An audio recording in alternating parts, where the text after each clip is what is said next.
तर आजच्या अर्थसंकल्पाचा नेमका अर्थ काय होता याचा आढावा घेऊया टॉप 9 बातम्यांमधून।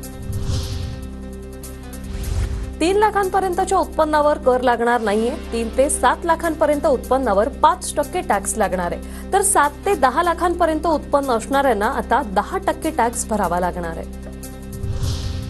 10 ते 12 लाखांपर्यंतच्या उत्पन्नावर 15% टॅक्स, तर 12 ते 15 लाखांपर्यंतच्या उत्पन्नावर 20% टॅक्स भरावा लागणार आहे। 15 लाखांच्या वर उत्पन्न असणाऱ्यांना 30% कर द्यावा लागणार आहे। केंद्र सरकारने मुद्रा लोनची मर्यादा 20 लाखांपर्यंत वाढवली, तर एमएसएमईसाठी क्रेडिट गॅरंटी स्कीमची अर्थसंकल्पात घोषणा करण्यात आली आहे। शैक्षणिक कर्जाच्या व्याजावर 3% सूट मिळणार आहे। अर्थमंत्री निर्मला सीतारामन यांच्याकडून ही मोठी घोषणा करण्यात आली आहे।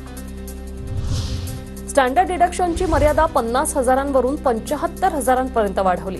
पेन्शनची मर्यादाही 15,000हून 25,000पर्यंत वाढवण्यात आली। याचा फायदा 4 कोटी पगारदार आणि पेन्शनधारकांना होणार आहे। निर्मला सीतारामन यांची माहिती।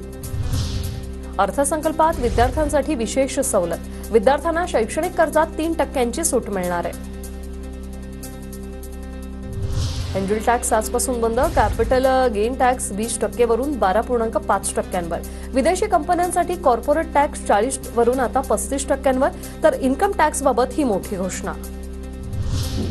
सरकारकडून पेन्शनधारकांना एक मोठा दिलासा आहे। नव्या टॅक्स रिजिममध्ये स्टँडर्ड डिडक्शनची लिमिट वाढवली आहे। पेन्शनधारकांना कौटुंबिक पेन्शनवर 25,000 रुपयांपर्यंत डिस्काउंट मिळणार आहे।